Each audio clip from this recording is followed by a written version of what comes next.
Olá, boa noite. Estamos de volta com a nossa live aqui pelo Instagram da Band FM. Nossa live que já está se transformando aí tradicional, né? Tradicional a nossa live todas as quartas, todas as quintas, todas as sextas-feiras, ou melhor, segundas, quartas e sextas as nossas lives, que também é um quiz. Nesse momento a gente está sempre falando, né, nesse momento que nós estamos vivendo esse isolamento social, né, com esta pandemia. Então foi uma forma também de a gente se aproximar um pouquinho mais, vocês, nossos ouvintes de todos os dias da Band FM. Então eu só tenho que agradecer, muito obrigado à sintonia de vocês, muito obrigado ao carinho de vocês. Nossa live começou na segunda-feira com o Átila Abreu participando conosco, contando as suas histórias, falando aqui conosco, participando do nosso quiz, é o líder do quiz com 12 pontos.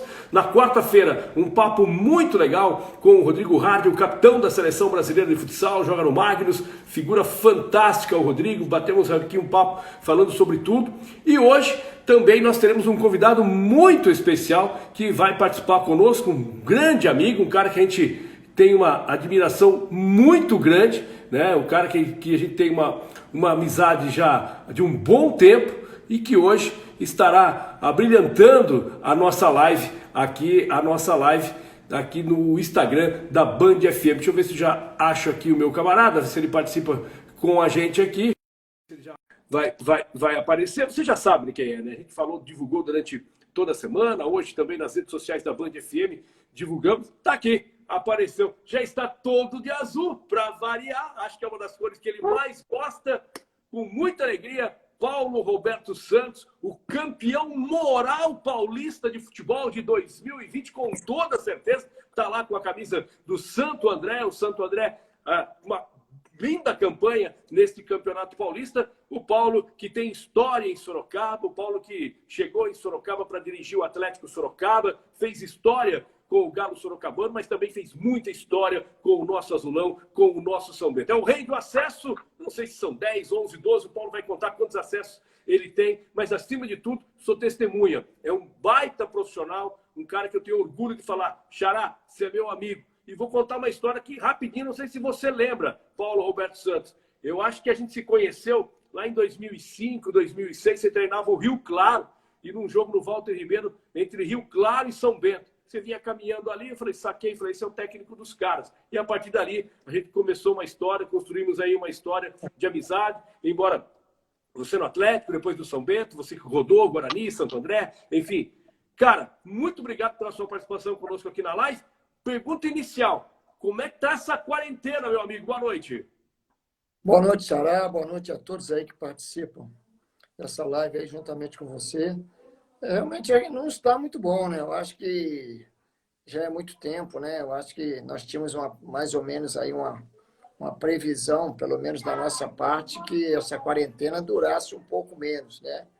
Mas eu acho que quanto mais o tempo vai passando e as coisas não vão voltando ao normal, principalmente com relação ao trabalho, né? As pessoas poderem exercer a sua profissão, no caso, a nossa profissão, que é o futebol, e outros profissionais também. Eu acho que quanto mais o tempo passa, eu acho que as pessoas vão ficando muito mais preocupadas. Sabemos que o momento é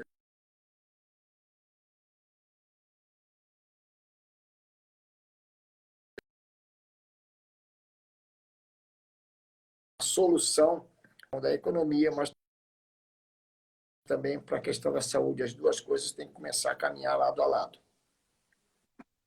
Agora, Xará, ainda antes de falar dessa questão esportiva, né, falar do futebol, você tem duas filhas lindíssimas, né, duas filhas gêmeas, né, que moram com você tem sua esposa, tal. Você se divide um pouco entre Sorocaba e Rio Claro, que tem acompanhado aí nas redes sociais também.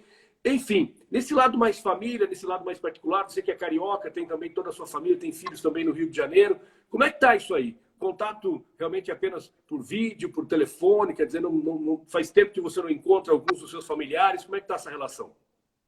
Xará, na realidade, eu hoje tenho uma residência fixa em Sorocaba, né? Juntamente com a minha esposa e minhas filhas que estudam em Sorocaba, mas sempre que possível, nós damos sempre uma fugida até Rio Claro, onde nós temos também duas moradias, e no momento nós estamos na nossa chácara aqui em Rio Claro, para podermos aí cumprir, né, aquele confinamento, aquela quarentena que foi pedida para todos. É um lugar onde nós podemos ter um pouco mais de tranquilidade, mais espaço, mais lazer também para crianças. E nós temos aí praticamente diariamente o contato com o restante da minha família, que eles se encontram no Rio de Janeiro. No momento, nós temos o contato diário, só eu, a esposa e as crianças, aqui em Rio Claro, na nossa chácara, mas torcendo para que as coisas possam voltar ao normal o mais rápido possível.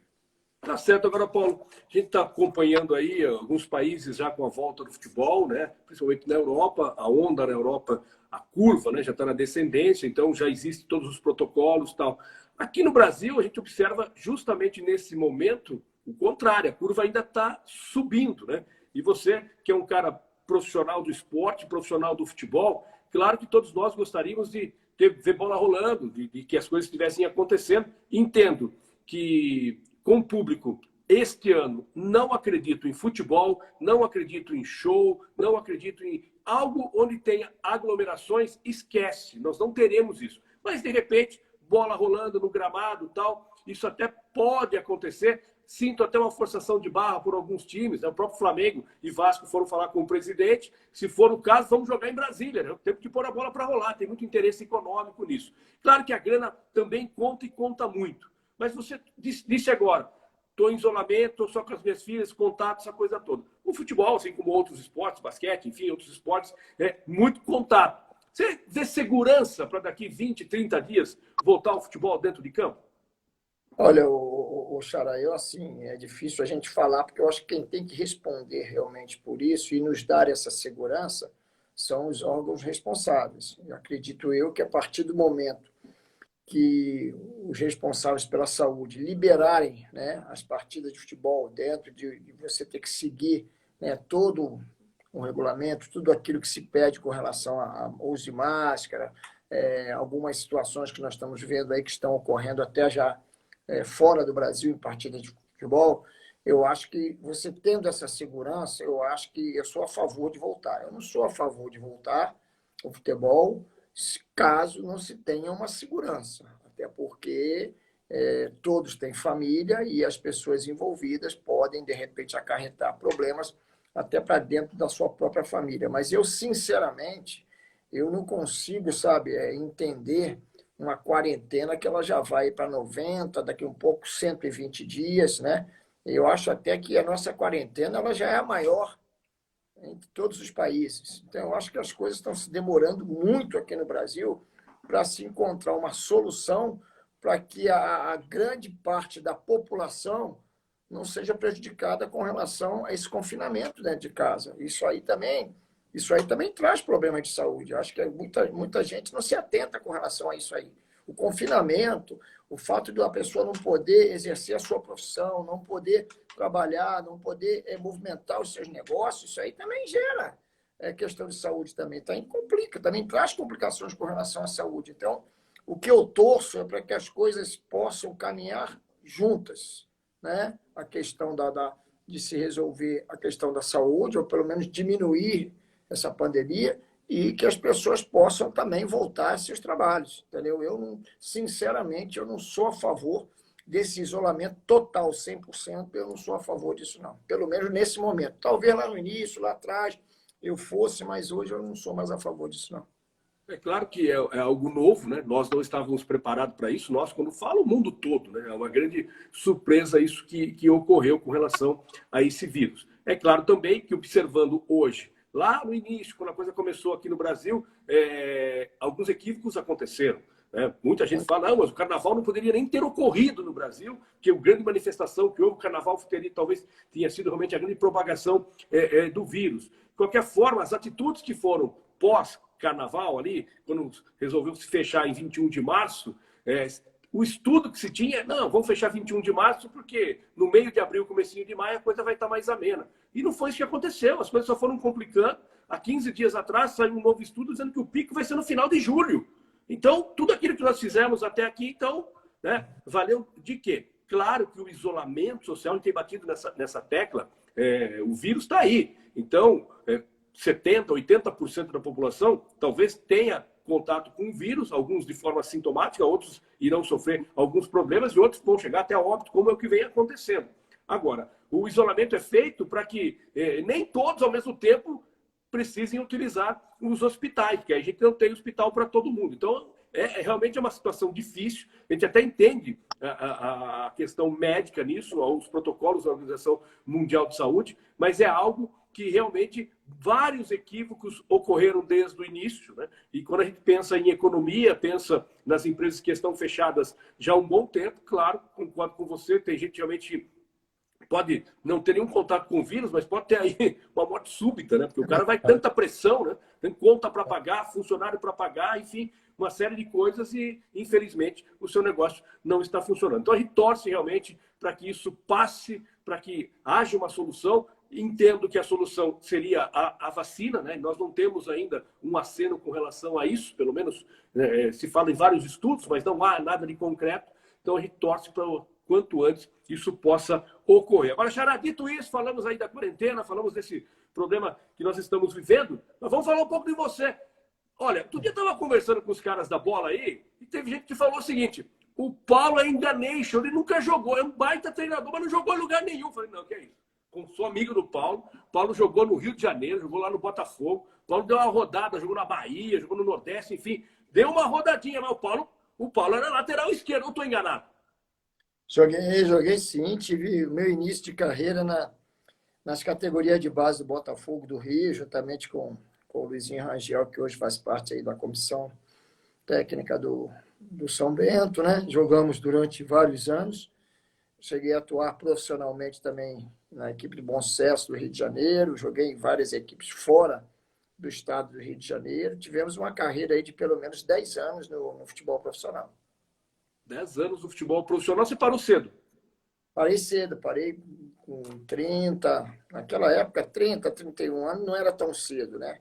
Não era tão cedo. Hoje o atleta com 34, 35, 36 ainda está jogando aí em alto nível, até porque as coisas mudaram muito, né? Mas eu parei cedo devido a uma lesão e já iniciei minha carreira de treinador justamente no clube onde eu estava me recuperando, que era o Pouso Alegre. Já iniciei a carreira de treinador ali mesmo e a partir daí as coisas foram acontecendo. Agora, nesse mundo da bola, você que é um boleiraço, né? Você é um cara cheio de resenha, cheio de história, né? Nesse mundo, fala um pouquinho, eu tenho sempre perguntado sobre as diferenças, né, as mudanças, as coisas que foram positivas, outras nem tão positivas assim. Mas vamos falar enquanto jogador. Você que começou as categorias de base lá do Botafogo, jogou no futebol carioca, jogou no futebol nordestino, enfim. Aquele romantismo do passado já era, quer dizer, a atitude do jogador hoje, do atleta, até quando está nas categorias de base para chegar no profissional, é muito diferente daquele romantismo lá na década de 70, década de 80, né? Muito diferente. Eu acho que naquela época priorizava-se realmente a qualidade do atleta. A disputa era muito grande, você tinha uma competitividade muito grande, porque tinha vários jogadores na sua posição de alto nível também. Não tinha a figura do empresário naquela época. Naquela época, quem decidia realmente eram os treinadores. Eles é que decidiam quem iria para uma equipe profissional, quem iria continuar no clube, quem iria sair. Não tinha aquela questão do contato do empresário direto com os dirigentes do clube, que hoje influenciam muito na contratação, na permanência, na escalação de um atleta em determinadas equipes. Antigamente não tinha nada disso. Você tinha que realmente se sobressair.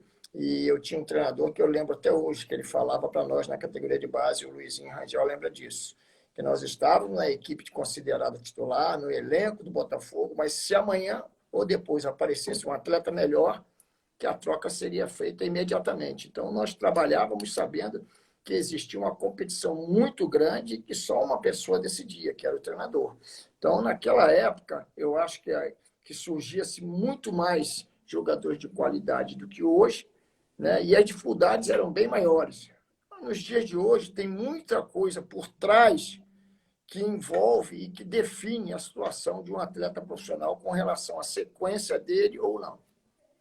Agora, Paulo, conta pra gente, lá no futebol carioca, no Botafogo, a gente passou a década de 60 exaltando, né? Eu estudo, né? Porque não era nascido, mas estudando e vendo a exaltação de Santos e Botafogo, né? Copa de 58, Copa de 66, era mais ou menos uma mescla, né? De Santos e Botafogo, os dois maiores times do país. Na tua época, conta um pouquinho, você jogou com quem lá no Botafogo? Jogou com o Cláudio Adão no Botafogo? A minha geração, inclusive, nós temos alguns jogadores que passaram pelo São Bento, praticamente perto do final da carreira deles, ou da metade para o fim da carreira. Posso tentar lembrar aqui? Pode, vamos lá. Vou lembrar. Década de 80. Eu vou chutar aqui. Eu me lembro do Dodô, lateral esquerdo, que acho que jogou no Botafogo. Jogou no mesmo time que eu e o Luizinho Rangel na categoria de base. E me lembro do Cremilson, ponta direita. Cremilson também, Mendonça também. O Mendonça veio depois. Isso. E Nilson Andrade, aí já foi no profissional do Bom Sucesso do Rio de Janeiro. Jogou aqui Nilson Andrade. Nilson Andrade, se não me engano, zagueiro, né? Isso. Agora, Dodô, Cremilson, Mendonça, esses aí fizeram parte da nossa época na categoria de base do Botafogo. Batata também ou não? Tem um zagueiro chamado Batata não pegamos o Batata. Batata não. Batata não fez parte da categoria de base na nossa época, não. Na nossa época, nós pegamos Vanderlei Luxemburgo, já saindo do Botafogo para o Flamengo. Aí essa turma aí de Mendonça, Cremilson, Dodô, essa turma aí, nós convivemos bastante tempo, principalmente com Dodô e com Mendonça. Olha, vou confidenciar uma coisa para você já deve ter visto também, claro. Mas acho que o ano foi 81, 82, acho que é isso. Não me lembro agora o ano exato. Eu era gandula, bicho, no São Bento, naquela época que os gandulas eram crianças. Você já chegou a pegar essa época que eram crianças. E um dos gols mais bonitos que eu vi no Walter Ribeiro foi marcado pelo Dodô. São Bento e Corinthians. Chutava muito. O Dodô mandou na lateral esquerda, no gol de entrada do Walter Ribeiro, o goleiro era o Jairo. A bola deu. E o Jairo era grandão, lembra dele, né? Isso. A bola deu uma quicada e encobriu o Jairo. Chutava muito forte, Dodô. Lembra desse gol aí, mano? Eu não lembro, mas as pessoas comentam sobre esse gol e assim, o Dodô, ele chutava muito forte, né? Batia muito bem na bola. Desde a época de categoria de base, ele já se sobressaía com relação à batida na bola, a força que ele tinha nas cobranças de falta. Isso aí era uma característica já do Dodô, já. Tá certo. E que treinador te marcou lá no Botafogo? Olha, eu praticamente... os maiores jogadores que o Botafogo revelou durante todo esse tempo passaram na mão do mesmo treinador, que foi o mesmo treinador praticamente durante umas 2 décadas, que foi o falecido Neca, um ex-jogador do Botafogo que aposentou-se e iniciou o trabalho de categoria de base no Brasil. O trabalho de categoria de base no Brasil, o pioneiro foi o Botafogo na década de 67, 68, que aí revelou Rogério, Carlos Roberto, essa turma já um pouco mais antiga, e depois veio a nossa geração de 70, 75, por aí. Então, nós tivemos uma geração, a mesma geração teve como treinador durante praticamente 2 décadas o falecido Neca, que é o pioneiro com relação à categoria de base. Dificilmente um jogador, vou falar assim, de grandes jogadores que o Botafogo teve naquela época, né? Paulo César, Afonsinho, Carlos Roberto, esses jogadores todos passaram na mão do falecido Neca, que era um descobridor de talentos e um treinador de muita capacidade e muita qualidade. Eu perguntei se você jogou com o Cláudio Adão ou não. Não cheguei a pegar. Joguei contra o Cláudio Adão, mas não cheguei a jogar com ele na mesma equipe, não. Joguei contra, jogamos contra. Contra jogamos. Tá certo, cara, Paulo. Aí veio a transição, você começou no Pouso Alegre já como treinador de futebol. Sua carreira hoje de treinador tem o quê? Tem mais de 20 anos já, né? Já estamos aí com 30 anos já. Estamos com 30 anos. Já. Estamos com 30 anos de treinador. Eu, quando dirigi a primeira equipe, eu não tinha completado 30 anos. Eu estava com 29 anos na equipe do Pouso Alegre, quando eu tive um problema de joelho. E ali eu me recuperando, houve um acidente automobilístico com o nosso treinador e o grupo de jogadores é um grupo experiente. Eles foram até o presidente e pediram para que o presidente deixasse eu como treinador. Nós ficamos, assumimos o clube como treinador e, coincidentemente, a equipe ela subiu para a primeira divisão do Campeonato Mineiro. Então, ali eu resolvi parar a carreira de treinador e dar início, parar a carreira de atleta e dar início à carreira de treinador. Tá certo, foi o seu primeiro acesso, então, lá no Pouso Alegre. Depois desse acesso, quantos outros vieram? Hoje são 14 conquistas. 14 acessos? Isso, 14 acessos, tendo em alguns desses acessos aí, tendo também o título, né? O título conquistado também junto com o acesso. Hoje, no futebol profissional, futebol brasileiro, você, enquanto treinador, é o treinador de maior número de conquistas em termos de acesso. Ninguém tem acesso como você. Olha, eu não fiz essa pesquisa ainda. Eu lembro de ter feito uma pesquisa na época com relação à longevidade de alguns treinadores. Nós ficamos durante algum tempo aí como o treinador mais longevo no futebol brasileiro. Entre os três, quatro, e depois, durante algum tempo, eu era o treinador há mais tempo em uma equipe de futebol profissional. Mas com relação a acessos, eu não sei te garantir, mas eu acho difícil, até porque existe um detalhe muito importante nesses acessos, viu, Paulo? Eu tive 6 acessos na mesma equipe, que foi 6 conquistas na mesma equipe que foi no Rio Claro. Então, dificilmente você vai encontrar um profissional que ele tenha tanto número de acessos e na mesma equipe. E nós tivemos conquistas em todas as competições da Federação Paulista de Futebol, desde a B2 até o acesso à Série 1, passando por Copa Paulista. Nós só não tivemos conquista em competições da Federação Paulista de Futebol na primeira divisão. Em todas as outras competições da Federação Paulista de Futebol a nível profissional, nós tivemos conquistas em todas elas. Olha, o pessoal está interagindo com a gente aqui na nossa live, a live do Instagram da Band FM, a Band FM que você ouve todos os dias, a sua rádio do seu jeito. Então a gente está fazendo esse bate-papo, essa live. Começamos, para você que entrou agora, a gente começou na segunda-feira com o Átila Abreu, que é outro representante do esporte aqui da nossa cidade, de toda a nossa região, nosso campeão Átila Abreu.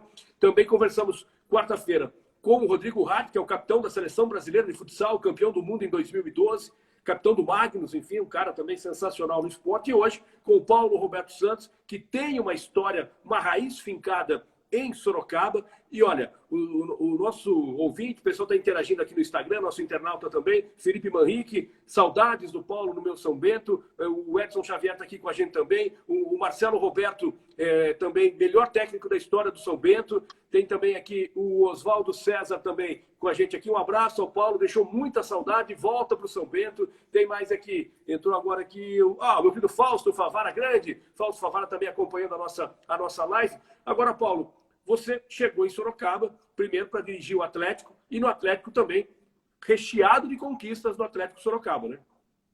Nós tivemos a oportunidade de iniciar o nosso trabalho na cidade de Sorocaba, dirigindo o extinto Atlético Sorocaba, na realidade, quando nós tivemos aquela oportunidade de dirigir não só no estadual, como também na Copa Paulista, onde nós conquistamos aquele título memorável lá dentro de Piracicaba, Estava lá.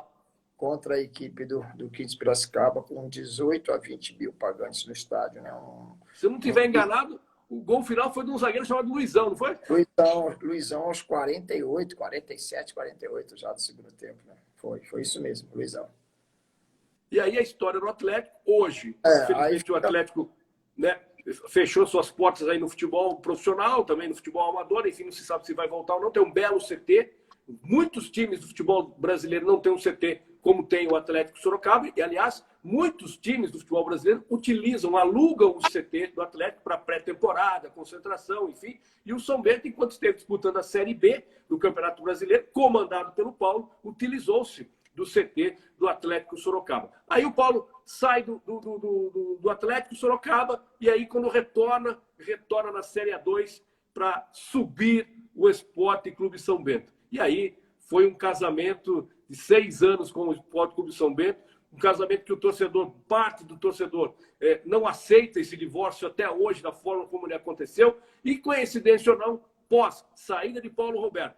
A coisa começou lá na Série A3 com o Edson Vieira, que hoje voltou ao São Bento, é atual técnico do São Bento. O Edson, que foi uma indicação do Paulo Roberto, né, na época. O São Bento tentou o Paulo, não dava, o Paulo estava em outro time, se não me engano, acho que era o Santo André, depois o Paulo confirma. E aí o Paulo indicou o Edson veio, fez também um lindo trabalho, subiu o São Bento da Série A3 para a Série A2. No ano seguinte, Paulo chegou, e aí foram 5 anos consecutivos na elite do futebol paulista, na Série A1 do futebol paulista, 2 anos na Série B, porque começou na D, o Paulo subiu da D para C, da C para B, se manteve lá o São Bento 2 anos, enfim, depois a história toda a gente já sabe, o São Bento, infelizmente, está na Série C do Campeonato Brasileiro e está na Série A2 do futebol de São Paulo.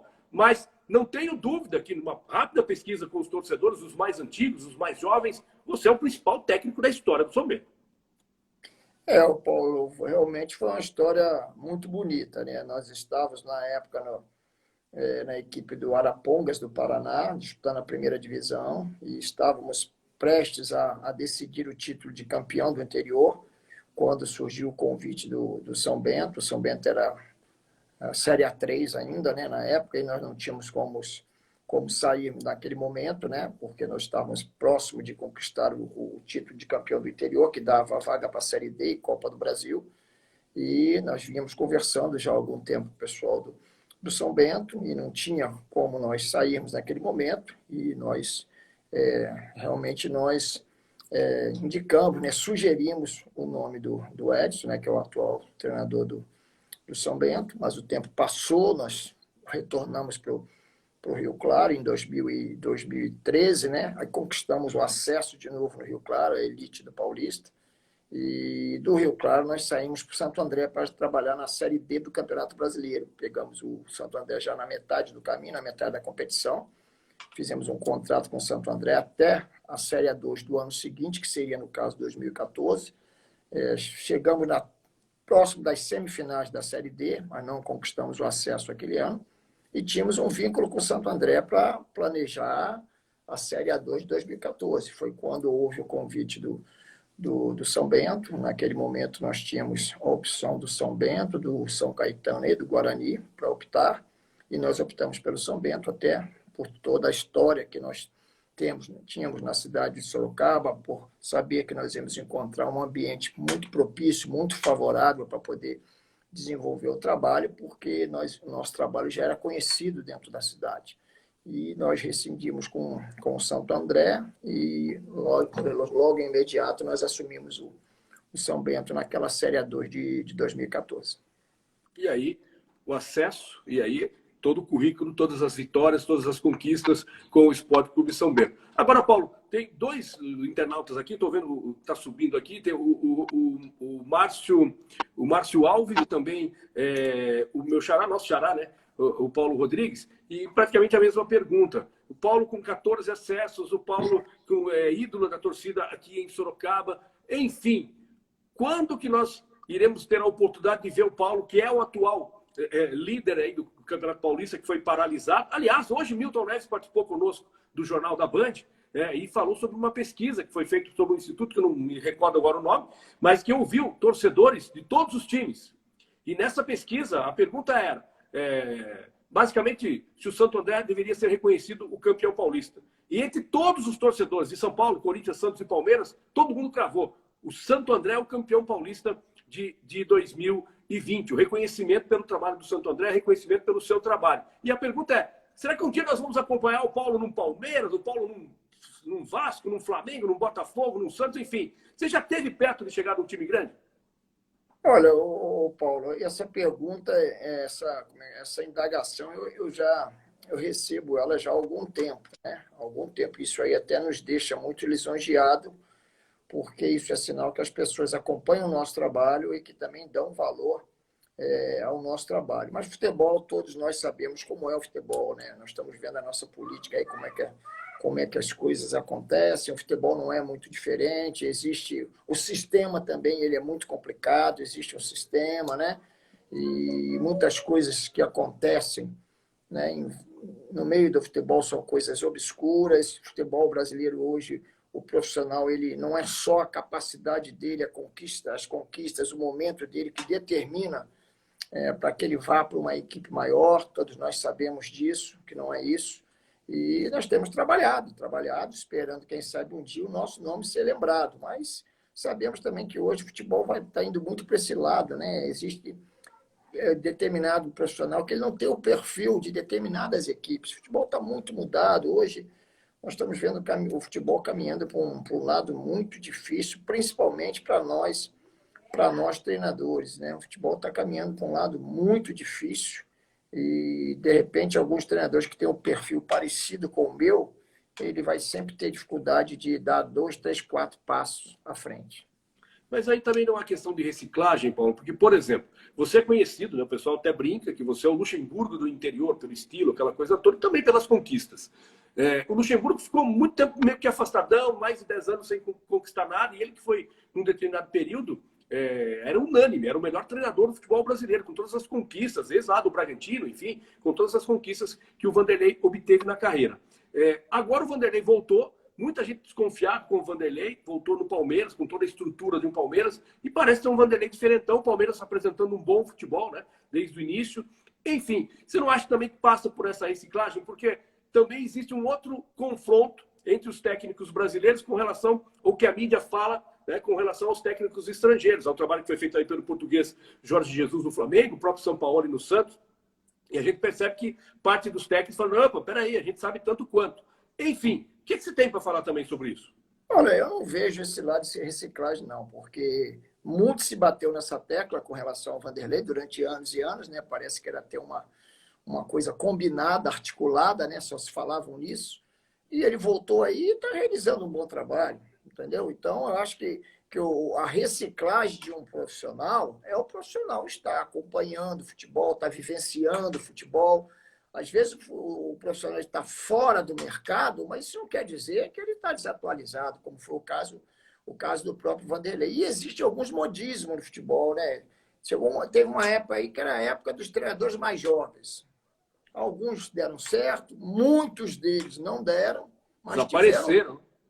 tiveram oportunidade já de imediato em clubes grandes. Você viu treinadores jovens surgindo e já dirigindo times grandes. Aí você ia buscar o currículo deles, não existia o currículo, não existia um currículo. Então, as coisas, às vezes, no futebol, tudo é questão de modismo. Eu acho que todo o profissional que ele gosta da profissão, ele vai estar sempre se reciclando, ele vai estar sempre se atualizando, estando trabalhando ou não estando trabalhando. Então, o Vanderlei é o exemplo mais vivo disso aí. Se fosse, se a diretoria do Palmeiras ela fosse ouvir tudo aquilo que se falava com relação ao Vanderlei ultrapassado, ao Vanderlei, um treinador à moda antiga, não teria dado a oportunidade a ele de volta no Palmeiras. E ele está fazendo um grande trabalho, as pessoas que acompanham estão até destacando isso aí, entendeu? Então, acho que futebol eu não vejo essa questão de treinador superado, tem que se reciclar, tem em todas as profissões. Não é só o treinador, não. O dirigente tem que reciclar também,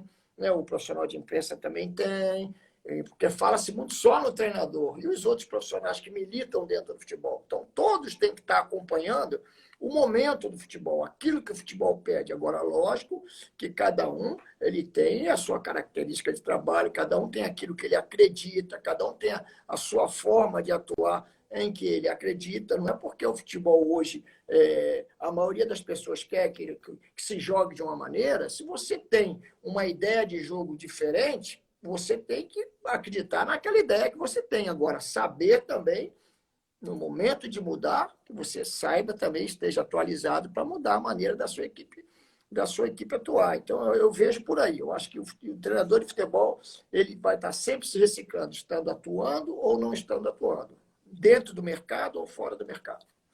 Tá certo. Ó, Paulo, daqui a pouco a gente vai começar o nosso quiz aqui, que o nosso quiz vale uma parmegiana lá do meu querido Roberto Passarelli, do Bonaparma, né? O telefone lá é o 3233-6699. Você que está acompanhando a live, está com fome, quer pedir um parmegiana, liga lá, 3233-6699, Bonaparma, do meu querido Roberto Passarelli.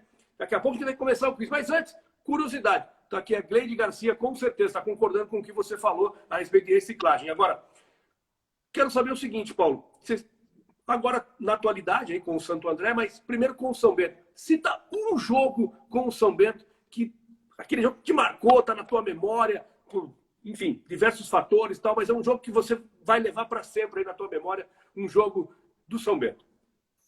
São 2 jogos, vou te pedir a oportunidade de citar 2 jogos. O acesso da Série C, quando nós fomos lá em Aracaju e depois teve o jogo de volta, né? O jogo de volta, no caso, dentro do Walter Ribeiro contra o Confiança, aquele acesso à Série B, e o jogo contra o Corinthians, no Itaquerão, no Paulistão, que nós vencemos o Corinthians de 1-0. São 2 jogos marcantes na minha trajetória dentro do Esporte Clube São Bento.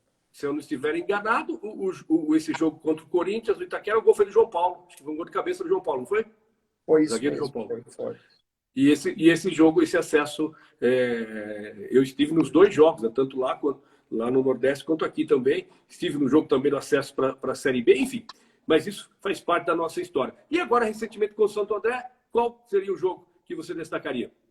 O jogo contra o São Paulo, sem sombra de dúvidas. Né? O jogo contra o São Paulo, um jogo muito difícil, onde nós enfrentamos uma grande equipe, de um grande profissional, que é o Fernando Diniz, né? Um jogo muito difícil. Então, esse, para mim, foi o jogo mais importante do Paulistão, que nós obtivemos a vitória de 2-1.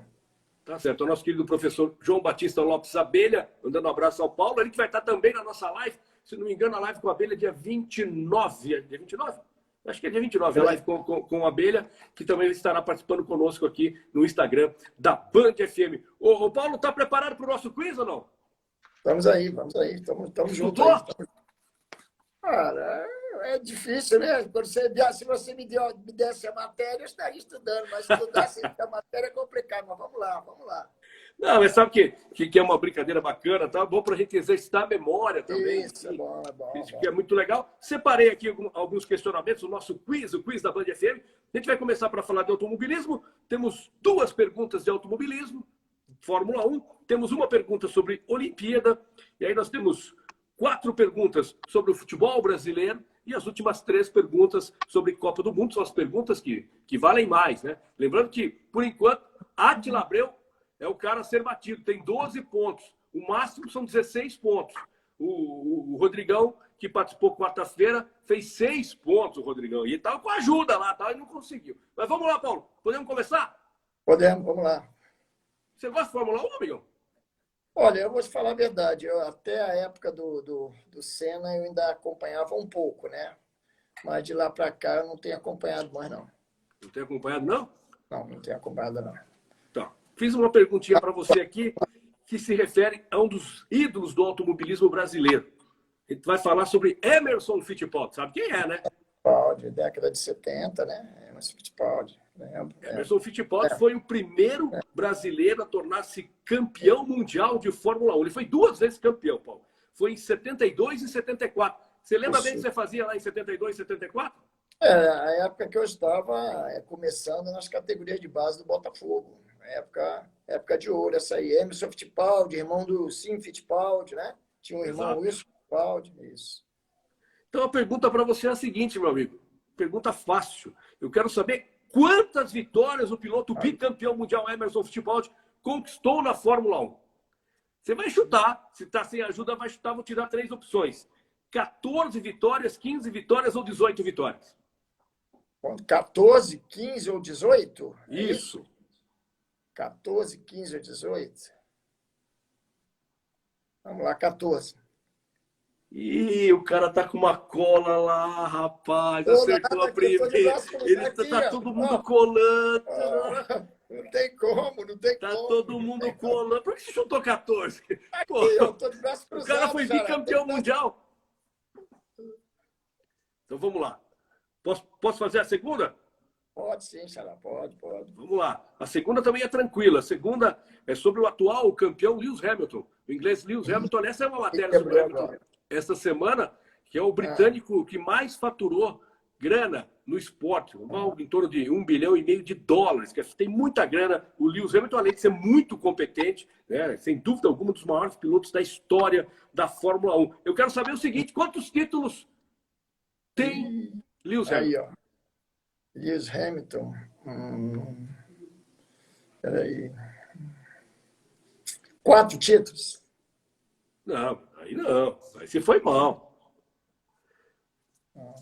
Foi mal. Ele tem 6 títulos. Ele está a 1 título de encostar no Schumacher, que é o maior recordista. Ele conquistou 2008, 2014, 15, 18, 19. Foram os títulos 2008, 2014, 2015, 2016, 2018 e 2019 são os títulos do Lewis Hamilton. Então, mais um. Essa temporada era a temporada que ele ia buscar o 7º título para encostar no Michael Schumacher. No Schumacher, né? Isso. Então, agora a gente vai mudar de assunto aqui, a gente vai falar de Olimpíada. Olimpíada é o seguinte, você gosta de salto triplo? Rapaz, foge um pouco da minha área, mas vamos lá. Foge um pouquinho, salto triplo. Né? Vamos lá. A gente vai dar uma viajada aqui na história agora. Eu quero saber o seguinte, você já ouviu falar no Ademar Ferreira da Silva, né? Ademar Ferreira da Silva. Foi década campeão de olímpico no salto triplo. Não? Década de 60, não foi, não? Isso aí? Pouquinho antes. Eu quero saber o seguinte, amigo. Em que ano ele conquistou a sua primeira medalha de ouro, ele que é bicampeão olímpico? Rapaz, ali. 60. 56? Não. 1952, Helsinki, na Finlândia, cara. Jogos Foi o Olímpicos na primeiro, né? Finlândia, tá? Foi Foi o primeiro a brasileiro, né? 15ª edição dos Jogos Olímpicos. E lá em Helsinki, ele conquistou pela primeira vez a medalha de ouro no salto triplo para o Brasil, Ademar Ferreira da Silva. Cara, Ele foi o primeiro brasileiro a conquistar, foi, não foi? foi, Ah, foi. Sérgio, ó, o teu, eu acho que não. A segunda dele, mas eu acho que ele teve uma conquista em 56, hein? ele teve em 56, sim, foi a segunda. A segunda, então tá. A segunda. Isso. Procede. É isso aí, isso aí. Ó, teu QG tá meio, não tá meio, tá agitado o QG aí, irmão. Ah, tá. Tô sozinho aqui, tô sozinho. Agora a gente vai entrar numa seara que é só, vamos falar de futebol brasileiro. Podemos começar aqui, futebol brasileiro? Podemos, sim, podemos. Vamos ver, essa aqui vamos testar a memória. Paulo, é o seguinte, Campeonato Brasileiro de 1983, conhecido como Taça de Ouro na época CBD. Foi a 27ª edição do Campeonato Brasileiro, que foi vencido em 1983 por quem? Por quem? Flamengo? Flamengo, aquele jogo histórico do Maracanã, 3-0 contra o Santos. O pau comeu no final, lembra disso aí? Flamengo e Santos no Maracanã, isso mesmo. E o pau comeu no final do jogo, tá? Isso é uma puta briga no final do jogo. Aliás, essa partida, até hoje, é o maior público do Maracanã. Isso 155 mil torcedores na final de 83, que foi aí a conquista do Flamengo. Foi um campeonato inchado, com 40 clubes, tinha muita política naquela época, enfim, mas o Flamengo foi o campeão e era o melhor time contra o Santos de Paulo Isidoro, o Serginho e por aí vai. Então, o que eu quero saber, não tem nada a ver com isso aí. O que eu quero saber é o seguinte, em 1983, até hoje, se tem a maior goleada do Campeonato Brasileiro. Essa goleada foi num jogo do Corinthians contra o River do Piauí. O jogo foi 10-1, vitória do Corinthians. Foi 10-1 contra o River do Piauí. O que eu quero saber é o seguinte, onde é que foi disputada essa partida? No Pacaembu, no Parque São Jorge ou no Canindé? Eu lembro bem desse fato aí, desse jogo. Agora o local... Teve um gol de bicicleta do Vladimir. O Vladimir, lateral esquerdo. Fez um gol de bicicleta. Fez. Peraí, Pacaembu, Parque São Jorge ou Canindé? Tá difícil aí. Eu vou arriscar. Vamos lá, vamos Pacaembu. Foi no Canindé, amigo. Esse jogo foi no estádio da Portuguesa no dia 9 de fevereiro de 83. Lembra desse jogo? Eu lembro desse jogo. Corinthians tinha o Paulo Egídio, Corinthians tinha o Ataliba, Biro fez gol, Mauro, Sócrates. Zenon. Gol de bicicleta do Vladimir. Eu lembro bem desse jogo. Lembro. Achei que você matava essa, amigão. Não, o local ficou meio... Agora, quinta pergunta. Essa aqui também é histórica. Essa aqui eu lembro, se você vai lembrar. Campeonato Brasileiro de 1980. Taça de Ouro, CBD. 24ª edição do Campeonato Brasileiro. Sabe quem ganhou? Quem? Você não lembra? Tenta. Foi o Flamengo. O Flamengo foi campeão em 80 num jogo histórico com o Atlético Mineiro. Aquele jogo do José Roberto Reis. Isso, a expulsão do Reinaldo. Aquela confusão do Reinaldo, expulsão do Reinaldo. O Reit prejudicou muito o Atlético no jogo no Serra Dourada. Dourada lá. Exatamente. E esse jogo, o Atlético perdeu o Reinaldo, saiu lesionado. Mesmo lesionado, o Reinaldo ainda foi na rede e fez um dos gols do Atlético. Fez um gol numa bola atravessada do Éder, ele entrou por trás da zaga e fez o gol. É isso aí. Lembra bem desse jogo, né? Lembro bem. Mas o que eu quero saber sobre o campeonato de 80... Xará, até porque eu sou rubro-negro, né? Eu tenho que lembrar de alguma coisa. Tem que lembrar. Mas você não estava lá, não, né? Como torcedor? Não estava. Eu quero saber o seguinte, 1980, quero saber quem foi o artilheiro do Campeonato Brasileiro. Foi o Zico com 21 gols? Foi o Baltazar, o artilheiro de Deus do Grêmio, com 22? Ou foi o Reinaldo, do Atlético Mineiro, com 24 gols? Meu filho, nessa época aí ninguém ganhava do Galinho, não, Zico. Aí Nessa sim, época, Zicão, 21 gols. só um encostava nele, era Roberto Dinamite. O resto ninguém encostava, não. Tá certo. Na Vamos lá, artilharia, não. Paulão. Rapidinho, fala um jogo que você viu no Maracanã com o Zico. Eu vi vários. Eu vi vários. Cita um Vários. aí. Eu vou citar um: Flamengo e Santa Cruz no Maracanã. Ah, ele fez Foi de década falta, de né? 80. Isso.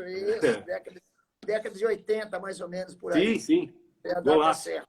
Esse jogo aí eu assisti, eu estava no Maracanã também. Esse jogo eu fui inclusive, dentro do vestiário do Flamengo, antes e após a partida, porque um amigo meu era o treinador interino do Flamengo naquela partida. Eu estava no Quem era? Maracanã. Era o João Carlos Costa. João Carlos Costa. Isso eu não Ele era, lembrava. ele era auxiliar do Lazzaroni, o Lazzaroni saiu e ele era funcionário do clube, ele assumiu a equipe em algumas partidas. João Tá Carlos Costa. certo. Vamos lá, Paulo. No pique, a gente tá com o tempo quase que estourado aqui, mas essa aqui também é tranquila, hein, Paulo? Essa aqui preparei para você, é tranquila. Então, vamos falar sobre um dos maiores jogadores argentinos que atuaram aqui no futebol brasileiro. É um dos maiores jogadores, sim. Estou falando do Tevez. Você gostava do Tevez?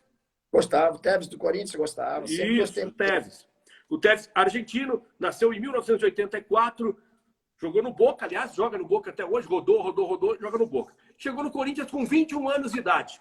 E todo mundo sabe a história que ele fez no Corinthians. O que eu quero saber é o seguinte: ele chegou no Corinthians em janeiro e estreou em janeiro de 2005, Campeonato Paulista. Quem foi o adversário do Timão? O América de Rio Preto, o Botafogo ou a Portuguesa de Desportos? América, Botafogo, América de Rio Preto, Botafogo. Foi 85, né? América. Não, 2005. 2005, né? 2005, América, Botafogo.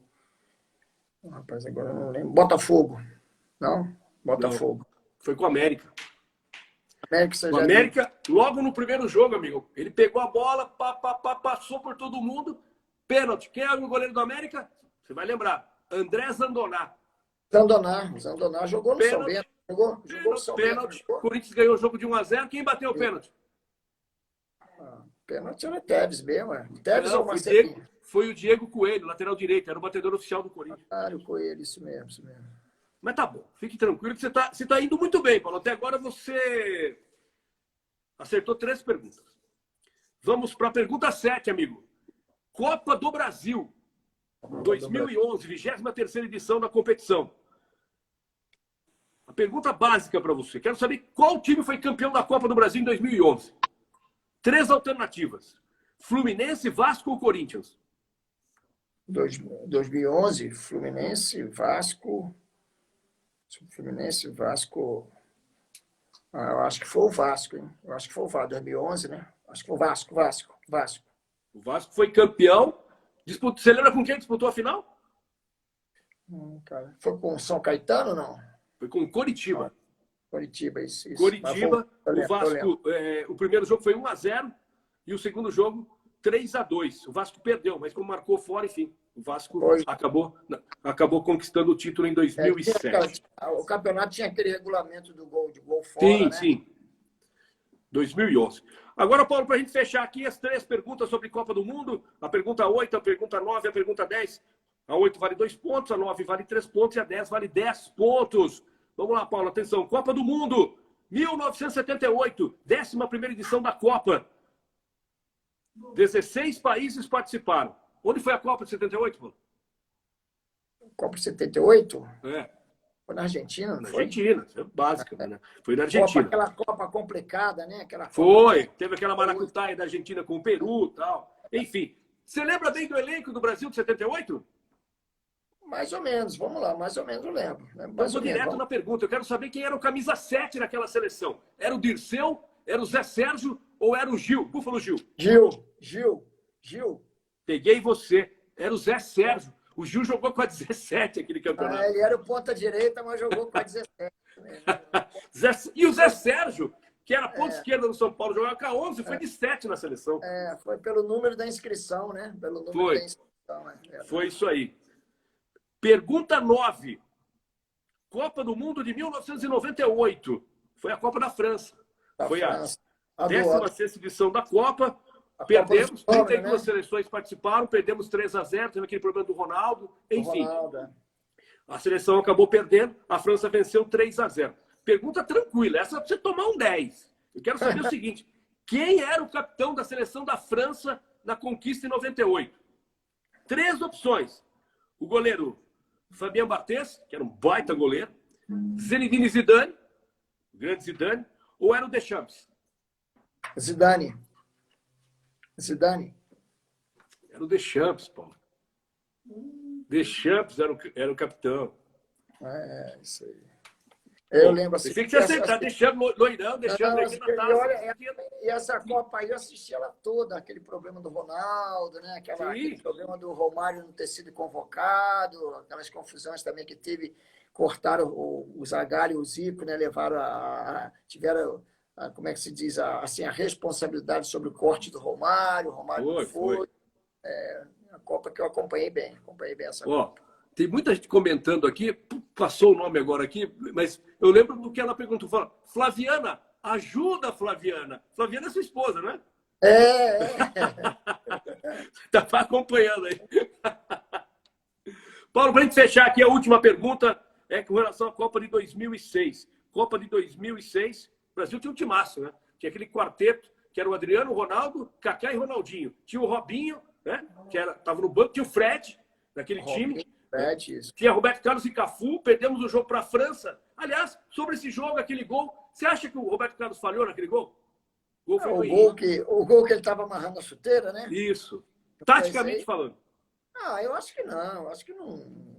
Falou muita coisa naquela época lá, mas eu acho que não. Aqui eu não vi falha nenhuma gritante assim do Roberto Carlos, não. Acho que se você for analisar direitinho, na Copa de 82, nós tivemos uma falha muito mais gritante do Júnior, que ficou abraçado na trave e não saiu e deu condições para o Paulo Rossi fazer aquele gol. Isso aí, sim, para mim foi uma falha. Mas a do Roberto Carlos eu não vi.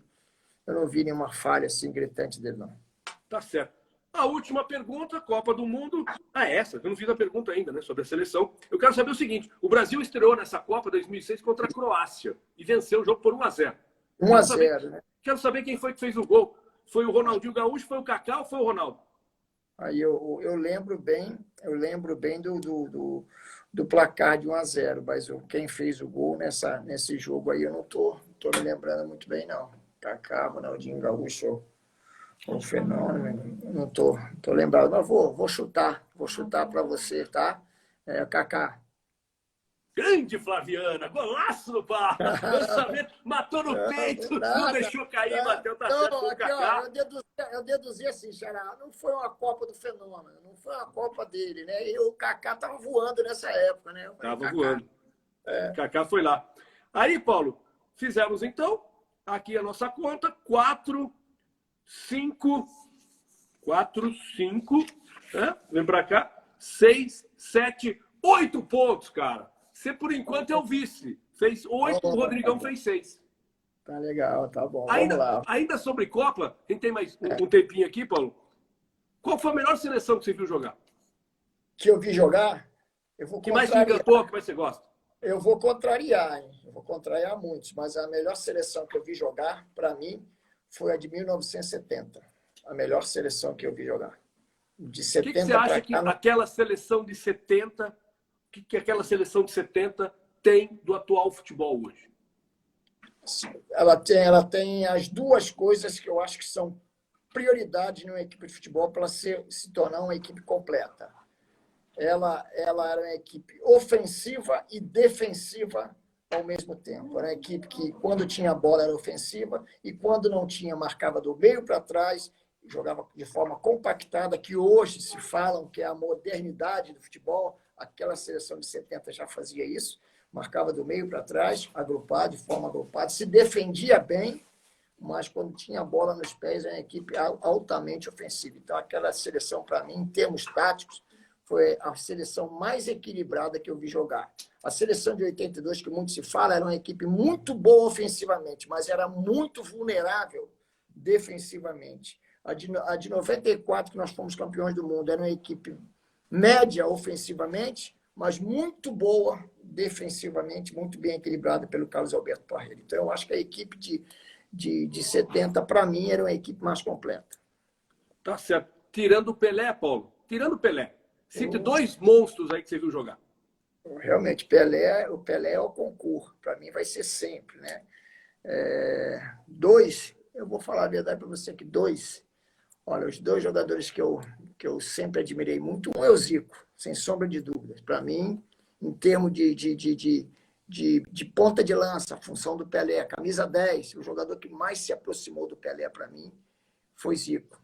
Para mim não tem outro. Agora, fora o Zico, para mim, Ronaldinho Fenômeno. Para mim não tem igual. Não tem igual. Acho que o Ronaldinho Fenômeno ali, muito na frente de todos esses aí, até esses últimos jogadores aí que ganharam título de melhores do mundo. Para mim, Ronaldinho Fenômeno está na frente deles todos.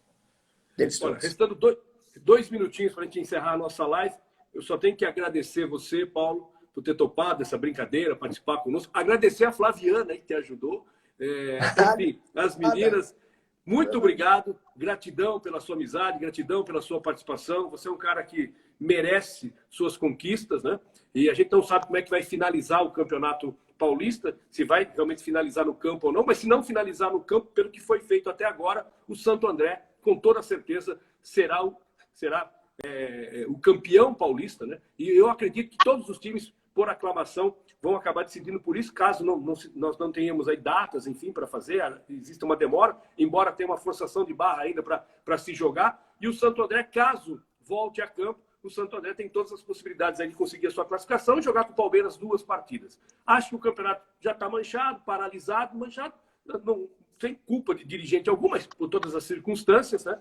Então, eu acredito que, moralmente, o Santo André, pela campanha, pelo trabalho, é, sim, o campeão paulista de 2020. Parabéns, meu camarada, sucesso para você. Torcedor de São Bento, não para de subir aqui, todo mundo pedindo a sua volta, pedindo que um dia você possa estar mais uma vez dirigindo o São Bento, que você realmente marcou, tem uma história, tem uma bandeira fincada aqui em Sorocaba e você merece. Parabéns pela família que você constituiu, parabéns pelas suas filhas e parabéns pelo cara que você é.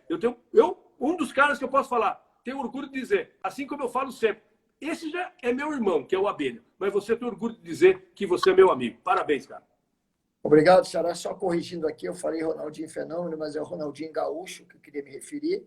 E agradecer a você pela oportunidade, agradecer também aos internautas aí, todos participaram, principalmente os torcedores de São Bento. E o futuro só a Deus pertence, né? Mas eu pretendo, sim, antes de encerrar minha carreira, ainda ter um retorno ao São Bento e, quem sabe, poder realizar um trabalho da mesma forma que nós realizamos.